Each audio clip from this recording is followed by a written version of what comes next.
Un siglo de silencio no ha desarmado el suelo. Francia, Bélgica, el acero sigue ahí. Un agricultor golpea algo metálico con su pala. El sonido es seco, agudo. Es una herencia de 1914 que todavía respira. ¿Cuánta muerte hay que enterrar para que siga matando 100 años después? 1.500 millones de proyectiles cruzaron el cielo en la Gran Guerra. El cálculo es frío. Cientos de millones nunca explotaron, fallaron, se hundieron en el lodo.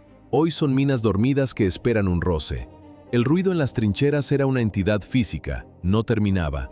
Las ratas, acostumbradas a la carroña, perdían el instinto. Corrían en círculos, chocaban contra las paredes. El estallido constante les reventaba el sistema nervioso. La escala de la matanza cambió para siempre. La infantería pasó a ser un blanco estático, un residuo. 70 de cada 100 bajas fueron causadas por la artillería. Para alcanzar tal nivel de mortandad, los ingenieros franceses tuvieron que resolver primero un problema de física elemental, el retroceso. Hasta finales del siglo XIX, un cañón era una bestia salvaje. Al disparar, la pieza saltaba hacia atrás con violencia, se enterraba en el barro o se desplazaba varios metros. Los artilleros debían empujarla, reposicionarla y apuntar de nuevo tras cada proyectil. Era un proceso lento, arcaico. Francia cambió las reglas con el canon de 75 milímetros modelo 1897. Fue la primera pieza de artillería moderna. ¿Su secreto? Un sistema hidroneumático de retroceso que parecía magia negra. El mecanismo funcionaba con una precisión quirúrgica. El cañón se deslizaba hacia atrás sobre rodillos, mientras el cureña permanecía inmóvil. Un cilindro hidráulico absorbía la energía. Imagina detener un automóvil a 160 km por hora en apenas 90 centímetros. Ese era el impacto. Un siseo del cilindro hidráulico marcaba el ciclo. El aire comprimido devolvía el tubo a su posición original con una suavidad absoluta. El contraste era humillante para sus rivales. Las piezas antiguas saltaban como animales heridos. El 75 francés se mantenía firme, como si estuviera anclado al suelo. Se cuenta que podías colocar una copa de agua sobre la rueda y no se derramaba ni una gota tras el disparo. Esto disparó la eficiencia. Un cañón convencional disparaba 1 o 2 veces por minuto. El 75 francés alcanzaba entre 15 y 30 disparos en ese mismo tiempo. Una ventaja de 15 veces sobre cualquier enemigo. París protegió este avance como un tesoro nacional. Dividieron la producción de piezas por toda Francia. Ninguna fábrica tenía el plano completo. Solo los encargados del ensamblaje final conocían el secreto del cilindro. El sistema no tendría rival durante una década. De la noche a la mañana, la artillería alemana quedó obsoleta. El 75 dejó de ser un arma de apoyo para convertirse en el dueño absoluto del campo de batalla. Un asesino industrial en serie. Berlín comprendió el peligro y activó toda su maquinaria fabril. Alemania inició una carrera armamentista frenética para construir cañones superiores antes de que estallara el conflicto. El diseño del exterminio no nació en las fábricas de acero. Nació buscando la vida eterna. Alquimistas chinos mezclaron salitre, azufre y carbón para hallar el elixir de la inmortalidad. No lo consiguieron. En su lugar, crearon el polvo negro que alimentaría todos los incendios de la historia. El primer paso fueron las lanzas de fuego, tubos de bambú atados a picas que escupían llamas y metralla a solo 3 metros de distancia. El calor derretía la piel a quemarropa, un lanzallamas primitivo. El camino desde ese tubo de madera hasta el acero estriado tomó 19 siglos de ensayos y errores. Los siguientes saltos ocurrirían en apenas 5 décadas. Aquel invento migró, los cañones crecieron. En la Edad Media, las bombardas de asedio se convirtieron en monstruos de 20 toneladas de hierro. Eran máquinas diseñadas para una sola tarea: convertir los muros de piedra de los castillos en polvo. Los alemanes aceptaron el desafío tecnológico, apoyándose en esa historia milenaria de la pólvora. Pero el tiempo empezó a acelerarse de forma violenta. A mediados del siglo XIX, la ingeniería dio el golpe definitivo. En 1850, aparecieron los primeros cañones de ánima rayada. El cañón es solo un tubo de acero. El verdadero ingenio de la muerte reside en lo que viaja por su interior. Cada objetivo exige una ingeniería distinta. Los proyectiles de alto explosivo, o HE, dominaban el campo. Paredes de acero grueso rellenas de explosivos. Al detonar, el acero se fragmenta en miles de cuchillas que cubren decenas de metros. Pero el momento de la explosión lo cambiaba todo. ¿Cómo funcionaba el impacto? Al principio, las espoletas tenían retardo. El proyectil se enterraba en el lodo antes de estallar. Era ideal para demoler búnkeres. Sin embargo, la Tierra absorbía la mayor parte de la energía. La solución fue la espoleta de impacto instantáneo. Detonación al rozar cualquier superficie. El alambre de espino desaparecía en un segundo. Luego apareció la pesadilla de la infantería, la shrapnel. El teniente general Henry Shrapnel diseñó este concepto a finales del siglo XVIII. No es una explosión de fuerza bruta, es un sistema de proyección. El proyectil es un cilindro de acero hueco. En su interior, entre 200 y 500 bolas de plomo o acero. Una carga de pólvora negra en la base. Una espoleta de tiempo en la punta. El oficial ajustaba los segundos antes de disparar. El proyectil vuela. La espoleta llega a cero. La carga trasera estalla en el aire, justo sobre las cabezas de los soldados. Imagina un escopetazo gigante cayendo del cielo. Las bolas de plomo salen disparadas hacia adelante con la misma velocidad que llevaba el proyectil. Un solo disparo equivale al fuego de un pelotón entero concentrado en un punto. Un rocío de plomo que no deja huecos. Esta mecánica era letal en campo abierto, pero el diseño tenía un límite físico. Contra una trinchera profunda o un refugio cubierto, las bolas de plomo golpeaban el suelo sin causar daño. Cero impactos en el blanco. Los generales confiaban en los muros de hormigón, hasta que escucharon el rugido del calibre 420. La doctrina era clara, las fortalezas detenían ejércitos. Bélgica construyó 12 fuertes alrededor de Lieja. Eran el orgullo de la ingeniería. Se consideraban inexpugnables, como un Titanic de piedra y acero. El mando belga calculó que resistirían un mes. Fue un error de cálculo fatal. ¿Cuánto cuesta la fortaleza más cara de Europa? Exactamente 4 días de bombardeo. Nadie había probado la artillería moderna en una guerra real. Los planes se basaban en conflictos del siglo XIX. Los estrategas esperaban una campaña corta y decisiva. Alemania cruzó la frontera en agosto de 1914 con un secreto bajo la lona. El mundo conocía los cañones de 210 milímetros. Eran el estándar. Pero los alemanes desplegaron prototipos de obuses de asedio de 420 milímetros. Eran monstruos mecánicos invisibles para la inteligencia aliada. El efecto fue inmediato. El primer proyectil golpeó y la confianza se evaporó. El fuerte Lonsin fue el epicentro del desastre. Una sola granada de 420 milímetros perforó el techo y alcanzó el polvorín. El estallido partió la estructura en pedazos. 350 soldados murieron en un segundo. Los muros que debían protegerlos se convirtieron en su tumba. En Namur la historia se repitió. Las Gran Berta y los morteros Skoda de 305 milímetros redujeron años de trabajo a escombros en solo 96 horas. 11 días bastaron para aniquilar lo que debía resistir meses. El acero alemán venció al hormigón europeo.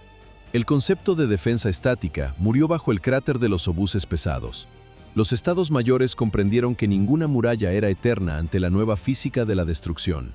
Las fortalezas dejaron de ser refugios para convertirse en trampas de cemento. Si las fortalezas caían en días, la infantería en campo abierto se desvanecía en horas. El alto mando francés despreciaba la defensa. Creían en la offensive à outrance, el espíritu de ataque por encima de la lógica del fuego. 22 de agosto de 1914, las llanuras de las Ardenas se tiñeron de un azul eléctrico y un rojo sangre. Miles de soldados franceses avanzaban en formaciones densas, codo con codo, marchaban sobre la hierba verde como si el siglo XIX no hubiera terminado. Los defensores alemanes esperaban en las alturas, tenían una visión perfecta, la orden era simple, observar y destruir. Las baterías francesas de 75 milímetros se posicionaron para el fuego directo.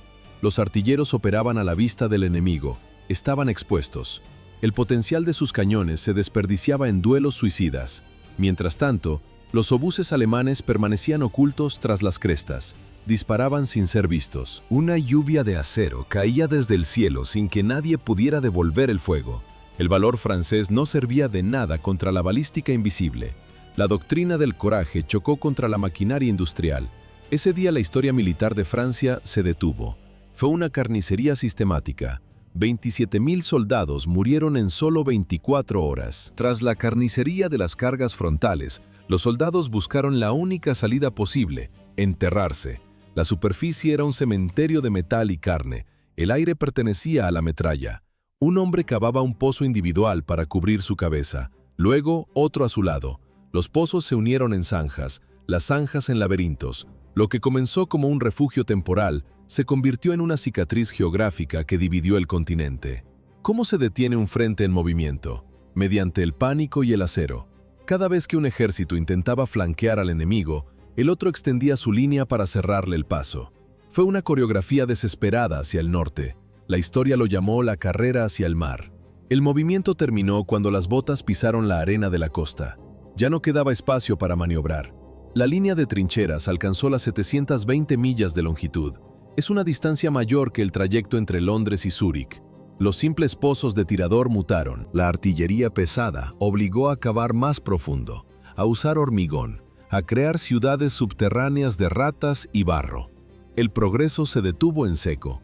Los generales, que en agosto prometían cenar en casa para Navidad, contemplaban ahora un horizonte de alambre de espino. 1914 no trajo la paz, sino una asfixia global. La guerra se transformó en un asedio a escala continental. La guerra dejó de medirse en kilómetros. Ahora el éxito se contaba en metros. El asedio continental exigía un alimento que nadie supo calcular. ¿Cómo se esfumaron las reservas para 6 meses de guerra en apenas un par de semanas? Los cálculos del Estado Mayor eran una fantasía de papel. Antes de la guerra, cada cañón tenía asignadas entre 1.000 y 1.500 municiones. Debían durar medio año. Los generales no entendieron la velocidad de su propia creación. Un cañón de tiro rápido consumía 30 proyectiles por minuto. Toda la reserva de un día se evaporaba en 60 minutos de combate intenso. El hambre de acero paralizó los frentes. En 1914, las potencias empezaron a racionar la muerte. Los artilleros británicos recibieron una orden humillante: 6 proyectiles por día. Ese era el límite. Solo 6 disparos mientras el enemigo sepultaba sus trincheras bajo toneladas de hierro. Las reservas estaban llenas de munición obsoleta. Las fábricas no tenían ritmo. Los estados tuvieron que mutar o morir. Las economías se convirtieron en extensiones del campo de batalla. Un solo objetivo: alimentar la boca de los cañones. Francia fabricaba 20.000 proyectiles diarios al inicio. Para 1915, la cifra subió a 100.000. Alemania fue más lejos. Para 1918, su producción mensual creció 30 veces. El Reino Unido pasó de 500.000 de proyectiles al año a 70 millones. La industria del asesinato masivo necesitaba manos. Los hombres morían en el barro a un ritmo alarmante.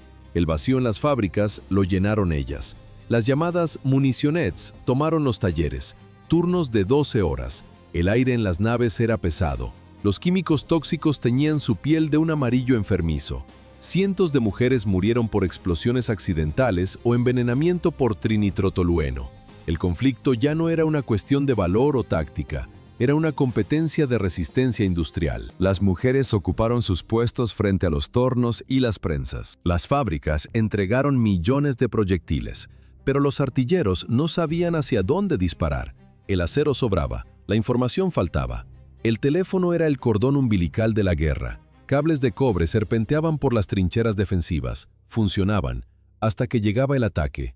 En cuanto la infantería saltaba el parapeto, el sistema colapsaba. La radio era un juguete experimental e inútil en el barro. Los cables se cortaban bajo el fuego constante de las baterías enemigas. ¿Cómo pedir apoyo si el cable está roto? No había forma. El silencio era la muerte. Los oficiales de observación avanzada se pegaban a la primera línea. Buscaban el impacto de sus obuses entre el humo. Si el cable resistía, daban coordenadas. Si se cortaba, dependían de los corredores. Mensajeros humanos corriendo entre explosiones para entregar un papel horas tarde. Muchos no llegaban. La artillería disparaba a ciegas. Un muro de fuego estático que no entendía de avances o retiradas. Cuanto más progresaba el ataque, más profunda era la ceguera. Los equipos de tendido de cables morían bajo la metralla intentando seguir el ritmo de la carga. Al final, los oficiales en la retaguardia miraban mapas mudos. La comunicación se perdió. Los oficiales quedaron aislados. Si el suelo es ciego, la solución está en el cielo. La artillería necesitaba ojos que no dependieran de cables enterrados en el barro. Aparecieron los aerostatos. Eran gigantes de hidrógeno flotando a 900 metros de altura, 3.000 pies sobre el infierno de las trincheras. Esa distancia los protegía de los rifles, pero los convertía en el objetivo perfecto para la aviación. ¿Qué veía un observador desde su barquilla? Con binoculares de precisión, El horizonte se extendía 17 kilómetros, 11 millas de visión total. El observador detectaba el destello de una batería enemiga y dictaba las coordenadas por teléfono en tiempo real. Los llamaban Balloonatics, locos de los globos. Su oficina era una bomba de gas altamente inflamable suspendida en el aire. A diferencia de los pilotos de caza, ellos sí tenían paracaídas. Fue una apuesta tecnológica de vida o muerte. En 116 saltos realizados por observadores estadounidenses, ni un solo paracaídas falló al abrirse. Pero el globo era estático. El sistema exigía movilidad. Para 1918, el avión tomó el relevo definitivo. Los pilotos no solo observaban, fotografiaban el terreno para crear mapas de fuego milimétricos. Utilizaban comunicación inalámbrica o lanzaban señales de humo sobre el objetivo para que las baterías calcularan el alcance. La aviación dejó de ser un duelo de caballeros para convertirse en el engranaje de puntería de los cañones. Los aviones de reconocimiento marcaron el inicio de una nueva era de vigilancia aérea. Mientras los globos vigilaban el cielo, en la Tierra los científicos aprendían a ver con los oídos. La guerra dejó de ser un asunto de puntería para convertirse en un problema de física pura. La caza de baterías, el fuego de contrabatería, era la guerra dentro de la guerra. Un duelo invisible donde el objetivo no era el soldado, sino el cañón enemigo oculto tras el horizonte.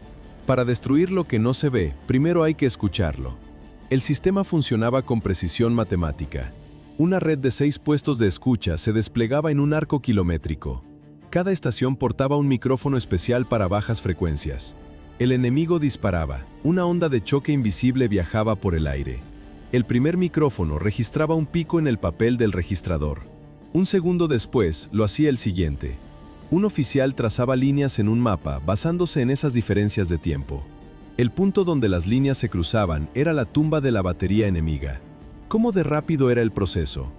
Para 1918, la inteligencia británica localizaba múltiples cañones simultáneamente, apenas minutos después de su primer disparo. Aquí la tecnología dictó la sentencia. Los británicos usaban micrófonos de precisión y galvanómetros. Los alemanes dependían de observadores con cronómetros manuales. El ojo humano contra la frecuencia de sonido. Un segundo de error en el cronómetro significaba 300 metros de fallo en el mapa.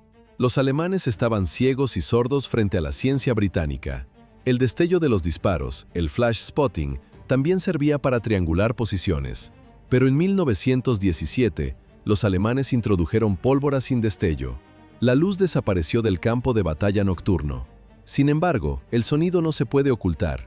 El rugido de baja frecuencia seguía haciendo vibrar las membranas de los micrófonos aliados. La superioridad de la inteligencia acústica permitió a los aliados silenciar la artillería alemana antes de que los soldados salieran de sus trincheras. En la batalla de Amiens, la detección por sonido localizó casi el 95% de las baterías enemigas. Cuando los explosivos no bastaron, los ingenieros recurrieron a la tabla periódica. La química se convirtió en el nuevo calibre de la muerte. La artillería resolvió el mayor problema de los gases, el viento. Ya no hacía falta esperar una brisa favorable para abrir cilindros de cloro. Ahora, los químicos viajaban dentro de los proyectiles. La entrega era quirúrgica, el impacto inevitable. ¿Hubo algún límite para esta crueldad? Ninguno. Los alemanes diseñaron los rompemáscaras. 1916 marcó el inicio del horror industrial. Francia rellenó carcasas explosivas con agentes químicos. Alemania respondió de inmediato. Crearon un código de colores para clasificar el infierno. Cruz verde, fosgeno y cloro para destruir los pulmones.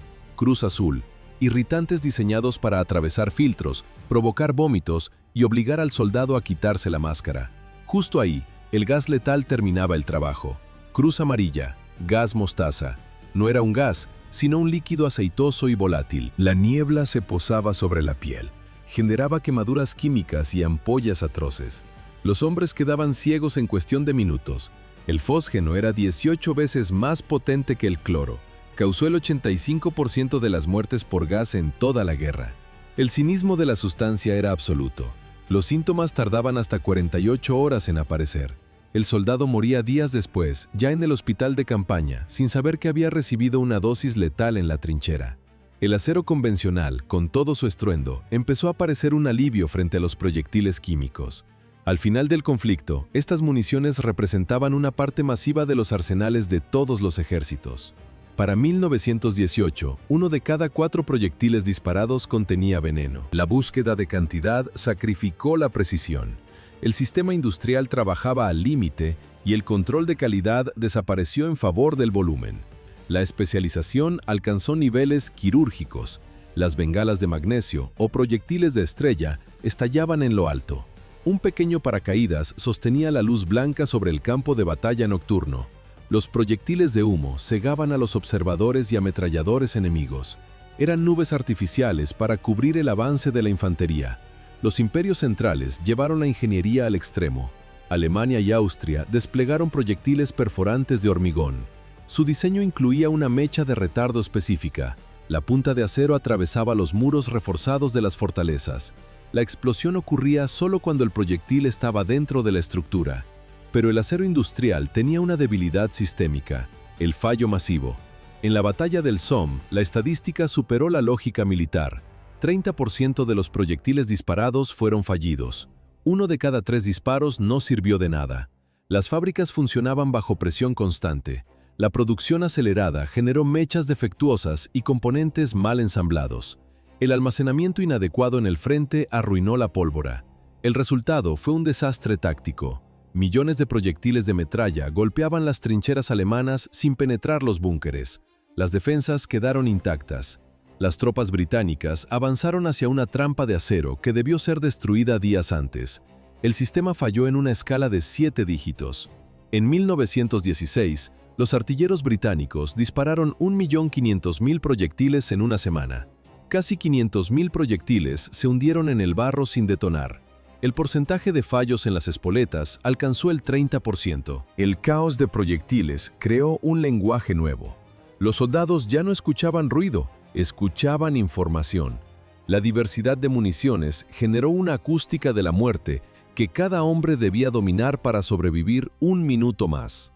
¿Por qué los veteranos temían un leve plop más que al estruendo de las baterías pesadas? El sonido era el primer aviso. El cañón de 77 milímetros alemán disparaba los whizbangs. Viajaban más rápido que el sonido. Primero llegaba el silbido del proyectil rozando el aire. Un segundo después, la explosión. No había tiempo para cubrirse. La física mataba antes de que el cerebro procesara el peligro. Luego estaban los Woolly Bears. Eran monstruos de alto explosivo. Al estallar, generaban una nube de humo denso, negro y sucio. Parecían bestias suspendidas en el cielo. Pero el verdadero terror no rugía. El proyectil de gas era distinto. Al impactar, solo emitía un golpe seco, un pequeño plop. Ese sonido activaba el pánico. Los soldados buscaban sus máscaras en segundos. El aire se llenaba de neblinas verdes y amarillas que se mezclaban con el humo de la pólvora. La artillería alemana aprendió a camuflar este veneno. Mezclaban proyectiles químicos con explosivos convencionales. El estruendo de las detonaciones tapaba el sordo impacto del gas. El soldado no escuchaba el aviso, no percibía el peligro hasta que sus pulmones comenzaban a arder. La muerte se volvió aleatoria. Un hombre sobrevivía a 100 impactos cercanos. Minutos después, moría por un proyectil que caía en el lugar exacto en el momento equivocado. La mente se quebraba bajo esta lotería de acero. Aquel que no lograba identificar el sutil golpe entre el trueno, moría asfixiado sin haber escuchado el disparo. El acero no era el único recurso que se agotaba en el Somme. La mente del soldado se consumía más rápido que sus municiones. Los búnkeres, diseñados para proteger, se convertían en trampas de presión psicológica. Las ratas perdieron el instinto de huida. En lugar de esconderse del hombre, los roedores invadían los refugios a gritos, buscando el calor de los cuerpos humanos. El sonido de sus chillidos histéricos se mezclaba con el retumbar de la tierra. Un soldado alemán recordaba que incluso los animales buscaban clemencia ante el fuego constante. ¿Cuánto tiempo puede resistir un hombre enterrado bajo toneladas de lodo?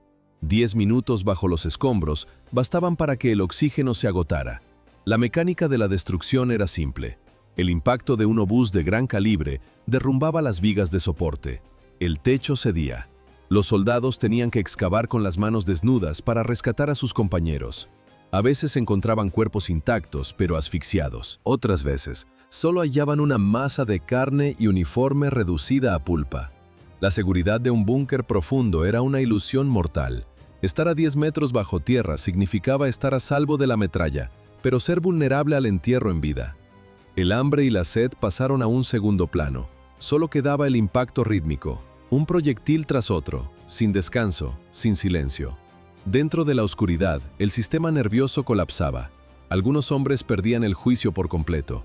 Gritaban, intentaban correr hacia el exterior, directos hacia el fuego de artillería, prefiriendo una muerte rápida a la agonía de la espera. Sus propios compañeros tenían que inmovilizarlos por la fuerza para evitar que saltaran al vacío de las explosiones. Si la mente lograba resistir, el cuerpo se convertía en un simple blanco para la física. Una bala es quirúrgica, un proyectil de artillería es industrial. Entre el 60 y el 70% de todas las bajas en la Primera Guerra Mundial no fueron por fusiles, fueron por cañones. La diferencia es biológica. Un trozo de metal al rojo vivo no atraviesa la carne, la arranca. El acero fragmentado destruía extremidades completas y vaciaba el sistema circulatorio en segundos. En las trincheras, los hombres perdían el rostro antes de tocar el suelo. ¿Era necesario el impacto directo? No. La onda expansiva bastaba para matar. El fenómeno se llamó pulmón de explosión. El aire se comprimía con tal fuerza que los órganos internos estallaban. Los soldados caían muertos sin una sola marca exterior en la piel. Sus pulmones eran puré de sangre. La tierra misma participaba en la masacre. Un obús desenterraba cadáveres de la semana anterior. El siguiente enterraba vivos a los que aún respiraban. En 2018, un equipo de arqueólogos desenterró un refugio alemán cerca de Karlspach. Dentro, 21 soldados. No estaban esparcidos por el suelo. Estaban sentados en bancos o tumbados en literas. El túnel colapsó por una explosión aliada, y el peso del suelo los congeló en el tiempo. Los encontraron exactamente en las mismas posiciones que ocupaban hace un siglo. Los cirujanos no lograban seguir el ritmo que marcaban los obuses. Una herida no era un agujero limpio. El acero al rojo vivo desgarraba el músculo y astillaba el hueso hasta convertirlo en grava. No había nada que reconstruir. ¿Cómo operas cuando el suelo mismo te mata? Las bacterias del estiércol en los campos de Francia penetraban en las heridas abiertas. La gangrena gaseosa devoraba el tejido en horas. La toxina se expandía, el olor a podrido inundaba los puestos de socorro. La única herramienta efectiva era la sierra. 67.000 amputaciones en Alemania, 41.000 en el Reino Unido, poblaciones enteras de hombres sin brazos o piernas. Pero el metal no solo buscaba las extremidades. Al asomarse por el parapeto, el rostro era la única diana. Miles de hombres regresaron con cráteres en lugar de facciones. Sin embargo, el daño más profundo no dejaba cicatriz visible. 250.000 hombres sufrieron una epidemia invisible, sacudidas incontrolables. Ceguera histérica, mudez súbita. Lo llamaron shell shock. Al principio los médicos buscaron lesiones en los nervios por las explosiones. Se equivocaron. El terror prolongado bajo el bombardeo rompía el cerebro sin tocar el cráneo. 40% de las bajas británicas en el Somme no sangraban. Eran hombres paralizados por el miedo. El mando militar entró en pánico ante las cifras. En 1917, el ejército británico prohibió el diagnóstico. Censuraron las menciones incluso en revistas médicas. Si no había nombre para el trauma, el soldado debía volver al frente. El tratamiento era rudimentario. Unos días de descanso bajo el eco de los cañones, comida caliente y dosis generosas de ron. Mientras en las trincheras el miedo paralizaba los músculos, en las baterías la fatiga los rompía. Los artilleros no eran simples guerreros, eran obreros en una línea de montaje de acero y fuego. La jornada no empezaba con el sol, comenzaba antes del alba. El silencio terminaba con la primera orden. Cada pieza de artillería tenía asignado un sector del mapa, un trozo de trinchera enemiga marcado para desaparecer. Durante las operaciones activas, el ritmo era frenético. Una sola batería disparaba entre 800 y 1000 granadas al día. El esfuerzo físico era brutal. Los proyectiles pesaban decenas de kilos. Los hombres se turnaban cada 4 horas. El cuerpo no resistía más. El estruendo constante reventaba tímpanos. La falta de sueño nublaba la vista. En la batalla del Somme, el bombardeo duró 7 días seguidos. 168 horas de ruido ininterrumpido. La artillería atraía el castigo. El fuego de contrabatería buscaba el destello de los cañones para silenciarlos. El gas era el enemigo invisible. Los artilleros no podían usar máscaras durante el tiro rápido. El filtro impedía respirar con el esfuerzo. Los hombres inhalaban veneno para no detener la cadencia. El peligro también estaba dentro del metal. A veces, un proyectil defectuoso estallaba antes de salir del ánima. El cañón se abría como una flor de acero. Los sirvientes morían al instante. El peor escenario era un impacto directo en el foso. Una sola chispa enemiga detonaba todo el depósito de municiones acumulado. Las piezas pesadas no podían verlo todo. Los cañones de largo alcance eran ciegos ante un enemigo oculto en el fondo de un barranco o tras un repliegue del terreno. La infantería necesitaba su propia fuerza de choque. Así nació la artillería de bolsillo. El mortero Stokes cambió las reglas. Era una solución brillantemente simple. Pesaba 108 libras. Se dividía en 3 partes para su transporte. Un hombre cargaba el tubo, otro la placa base y el tercero el bípode. ¿Cómo funcionaba? Un cilindro de acero y un percutor en el fondo. El sirviente soltaba la granada por la boca. La gravedad hacía el resto. Al impactar la cápsula fulminante, el proyectil salía disparado. Un equipo experto de solo 2 hombres podía operar el arma. El ritmo era frenético, 30 disparos por minuto. Antes de que la primera granada tocara el suelo, otras 5 ya estaban en el aire. El Stokes alcanzaba los 700 metros con una precisión quirúrgica. Se convirtió en el antepasado directo de casi todos los morteros modernos. Cuando Estados Unidos entró en la guerra, su situación era crítica. Carecían de artillería moderna, no tenían tiempo para fabricar la propia.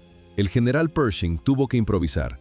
El ejército estadounidense terminó peleando con acero prestado. Su arma principal no fue americana, sino el cañón francés de 75 milímetros. Mientras los morteros ligeros golpeaban a escasos metros, la ingeniería alemana apuntaba a la estratosfera. Querían romper las leyes de la balística y la lógica misma. El resultado fue una serie de monstruos de acero que convirtieron el asedio en un proceso industrial de aniquilación. ¿Qué tiene en común un proyectil de 1918 con un cohete espacial? La respuesta es la altura. El cañón de París no era una pieza de artillería normal. Era un experimento extremo. Su cañón medía 37 metros, pesaba 138 toneladas, disparaba a 130 kilómetros de distancia. El proyectil subía, atravesaba las nubes, alcanzaba los 42 kilómetros de altitud, 4 veces más alto de lo que vuela un avión comercial hoy. En la estratosfera, la resistencia del aire desaparecía. El vacío permitía una velocidad imposible. Pero la distancia era tanta que los artilleros enfrentaban un problema nuevo. El planeta se movía bajo la bala. Tenían que calcular el efecto Coriolis, la rotación de la Tierra, para no fallar por kilómetros. No era un arma táctica. Era un arma de terror que golpeaba la capital francesa desde el horizonte. Cerca de las fronteras, los fuertes de acero se derretían ante la Gran Berta. El modelo Krupp de 420 milímetros era el martillo de asedio definitivo. Cada proyectil pesaba 800 kilogramos. Un pequeño automóvil de metal y explosivos cayendo del cielo. 200 hombres trabajaban para una sola pieza. Tardaban 6 horas en montarla. Un disparo. Un cráter de 6 metros de profundidad, 9 metros de ancho. El hormigón de las fortalezas belgas se convertía en arena. Sin embargo, el tamaño tenía un precio. La Berta dependía de las vías del tren. Estaba encadenada al metal. Ahí apareció la alternativa austrohúngara, la Skoda de 305 milímetros. Los soldados la llamaban la Tocha Ema. Tenía menos potencia, pero era letal por su agilidad. Podía atravesar 2 metros de hormigón armado sin esfuerzo. Alemania pidió 8 prestadas para complementar su potencia de fuego. La Emma se instalaba en solo 50 minutos en casi cualquier terreno. Pero los cañones gigantes eran inútiles sin una nueva lógica de combate. En 1916, británicos y franceses creían en la fuerza bruta. 7 días. Ese fue el tiempo que duró el bombardeo inicial en la batalla del Somme. La teoría era simple: pulverizar cada centímetro de tierra antes de enviar a la infantería. 200 proyectiles por segundo. Esa es la densidad de fuego donde la vida en la superficie se vuelve matemáticamente imposible. El Somme fue un fracaso de acero. El estruendo avisaba al enemigo el lugar exacto del ataque. La artillería destrozaba el terreno, convirtiéndolo en un fango intransitable para sus propios hombres. Mientras tanto, los defensores esperaban en búnkeres profundos. Salían ilesos en cuanto el ruido cesaba. Los alemanes cambiaron el paradigma. En lugar de destruir, decidieron neutralizar. El tiempo era la clave.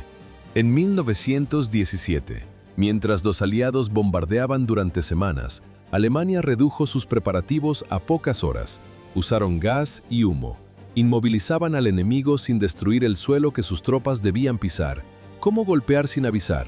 El secreto estaba en los datos.